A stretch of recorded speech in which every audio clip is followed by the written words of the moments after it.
Heboh Madinah. Ternyata pada saat itu datang sekampung Ghifar dipimpin Junub bin Junadah, masuk Islam, kemudian datang ke Madinah. Masuk Islam. Tokoh begal pulang ke kota begal.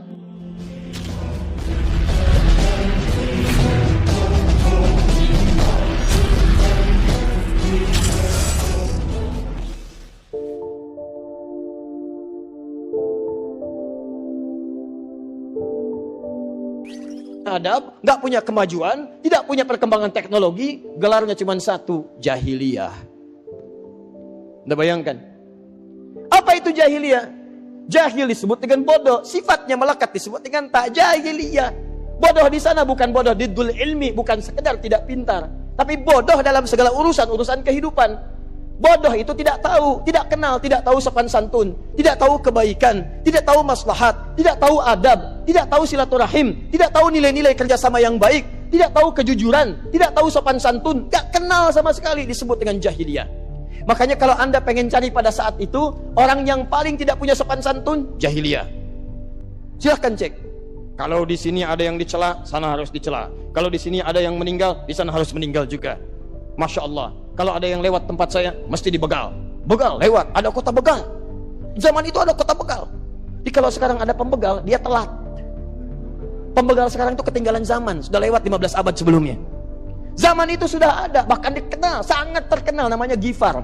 Itu kota begal pada saat itu. Begal. Tokohnya Jundub bin Junadah. Setiap orang lewat, setor, enggak setor, cilaka. Dagangan bisa berkurang, nyawa bisa melayang. Kota begal. Nanti saya tunjukkan kepada Anda. Begitu Nabi ini diutus di wilayah itu, satu kota begal berubah drastis. Allahu Akbar. Datang Jundub bin Junadah menghadap pada Rasulullah SAW. Nabi Rahmah. Ini tukang begal, garang luar biasa. Tampilannya begitu perkasa. Datang melihat Nabi, cuma lihat wibawanya, jatuh tertunduk mengatakan asyhadu an la ilaha illallah wa asyhadu anna Muhammad Rasulullah. Dia katakan, ya Rasulullah, saya yang ingin ikrarkan syahadat saya di depan orang-orang Quraisy, di depan Ka'bah. Kata Nabi, jangan lakukan, kita masih lemah. Khawatirnya kamu ikrarkan syahadat, kamu akan disakiti, kamu akan dipukuli. Kata Jundub bin Junadah, ya Rasulullah, saya ini membegal orang terang-terangan. Masa syahadat sembunyi-sembunyi? Begal dulu. Begitu tobat terang-terangan. Nih, datang ke depan Ka'bah, dia katakan, asyhadu an la ilaha illallah wa asyhadu anna Muhammad Rasulullah. Hei orang-orang sekitaran Ka'bah, saya masuk Islam, saya baca syahadat, kalian mau ngapain? Kita mau pukulin. Datang pukulin, tak pingsan. Dilaporkan pada Nabi, disampaikan oleh sang lainnya, jangan teruskan, kalau yang ini wafat, kalian tidak akan aman ketika berniaga. Karena setiap niaga akan lewat ke kota Ghifar. Kalau ketahuan ini Jundub ini meninggal di sini karena dipukuli oleh orang Mekah, maka tidak akan selamat dagangan kalian. Diamankan, dibawa kepada Nabi. Begitu siuman, ya Rasulullah, berikan saya nasihat. Kata Nabi, kamu pulang dulu ke Ghifar. Sempurnakan dulu belajar tentang Islam yang baik. Setelah itu dakwahi lingkungan sekitaranmu. Di situ kita akan bertemu lagi di kemudian hari. Bima makna. Allahu Akbar ketika hijrah ke Madinah. Madinah kemudian mulai semakin meresap imannya. Madinah kemudian semakin banyak masyarakat muslimnya. Apa yang terjadi? Dak tik suara kaki datang. Banyak. Heboh Madinah. Ternyata pada saat itu datang sekampung Ghifar dipimpin Junub bin Junadah, masuk Islam, kemudian datang ke Madinah. Masuk Islam. Tokoh begal pulang ke kota begal. Datang risalah Muhammad SAW, selesai masalah di kota begal. Dibawa orang-orang sekampung menyampaikan kepada Nabi, sekarang kota begal sudah berubah menjadi kota Islam. Sekampung masuk Islam. Dikenang kemudian, untuk mengenang di Arab itu, ketika Anda memperkenalkan diri dengan daerah, dikenal daerahnya, tambahkan al di depan nama daerahnya, ujungnya kemudian tutup dengan i kalau bukan i ujungnya. Kalau i, pertahankan i-nya. Ghifar, saya berasal dari Ghifar, tambahkan al di depannya, ujungnya tutup dengan i, al-Ghifari, saya berasal dari Ghifar. Ahli hadis paling populer namanya Muhammad, bapaknya Ismail, kakeknya Ibrahim, kakek buyutnya Al-Mughirah, eyang buyutnya Al-Bardizbah, tinggal di kecamatan Ju'fah, Kabupaten Bukhara, Provinsi Khorasan, negara Uzbekistan sekarang. Karena dari Bukhara dia datang kemudian berkelana sampai ke Hijaz, sampai ke Irak, kemana-mana. Dia perkenalkan saya dari Bukhara. Tambahkan al di depannya, ujungnya tutup dengan i, Al-Bukhari. Dikenalah di kemudian hari dengan Imam Al-Bukhari. Menulis kitab hadis dengan 97 kitab, 97 pembahasan di dalamnya. Dikenal dengan kitab Al-Jami, As-Sahih, Al-Musnad, Al-Mukhtasar min umuri Rasulullah sallallahu alaihi wasallam wa sunanihi wa ayyamihi. Ulangi. Disingkat jadi Sahih Al-Bukhari. Al-Bukhari. At-Tirmidzi, namanya Muhammad, dari Tirmidzi disebut At-Tirmidzi. Syekh Nawawi dari Banten, Syekh Nawawi Al-Bantani. Syekh Yasin dari Padang, Syekh Yasin Al-Padangi. Syekh Abdul Somad dulu dari Palembang, Syekh Abdul Somad Al-Palembangi. Syekh Mahfud At-Tarmasi, Syekh Ahmad Al-Minangkabawi, Ahmad bin Khatib Al-Minangkabawi. Al tambahkan I di ujungnya, menunjukkan nama daerah. Silahkan Ustadz Mukhlas misalnya, Masya Allah, umrah haji, memperkenalkan saya dari Jakarta Garden City. Ana Mukhlas Rawi Al-Jakarta Al-Garden City. Sah ya. Tapi orang Jakarta biasanya ngaku Betawi karena nggak enak Jakarta ya.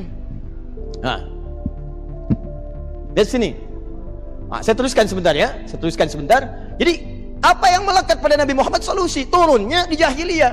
Jadi kalau ada yang mabuk, jahiliyah lebih jagoan Pak. Antum kenal Umar bin Khattab? Oh iya kenal ibu. Ayo, ibu mah jagoan lah. The power of mama luar biasa. Belum saya tulis udah kelihatan. Umar bin Khattab kenal. Pulang saya. Umar bin Khattab sebelum masuk Islam kerasnya luar biasa. Musuh Nabi, pengen bunuh Nabi. Pedang sudah terhunus menuju kehidupan Nabi. Sebelum masuk Islam mabuknya paling minimal 5 kali. Mabuk Umar itu kena 5 kali. Dan miras santika, sudah lulus lah. Ya, miras santika minuman keras, yang lainnya tidak. Dia baik minum itu 5 kali dalam sehari. Dan itu tangan luar biasa kekarnya, pedang terhunus nantangin orang hampir tiap hari. Jabal Kubais tujuannya, naik ke atas. Siapa yang berani dengan saya? Uji kekuatan, datang ke sini. Tapi sebelum datang, pamit dulu pada ibu yang telah melahirkannya, karena dia akan pulang tanpa nama. Umar. Jahiliyah. Tuh, kaget lampu mati. Umar. Sebut nama lampu mati, nyala lagi, alhamdulillah. Baik. Apa yang terjadi setelah itu? Ketemu dengan Nabi, cuma dengar risalah nih, Nabi Rahmah diturunkan risalah, turun ayat-ayat, cuma dengar kalimat Toha,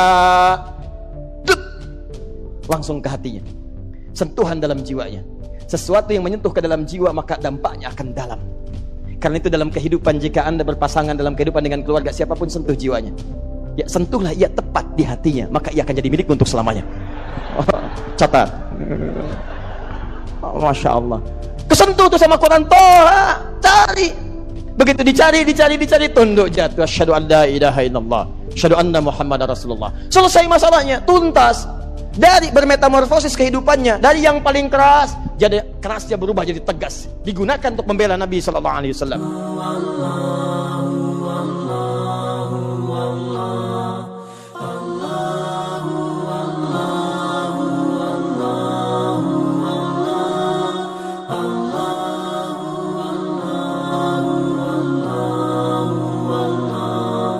Allahu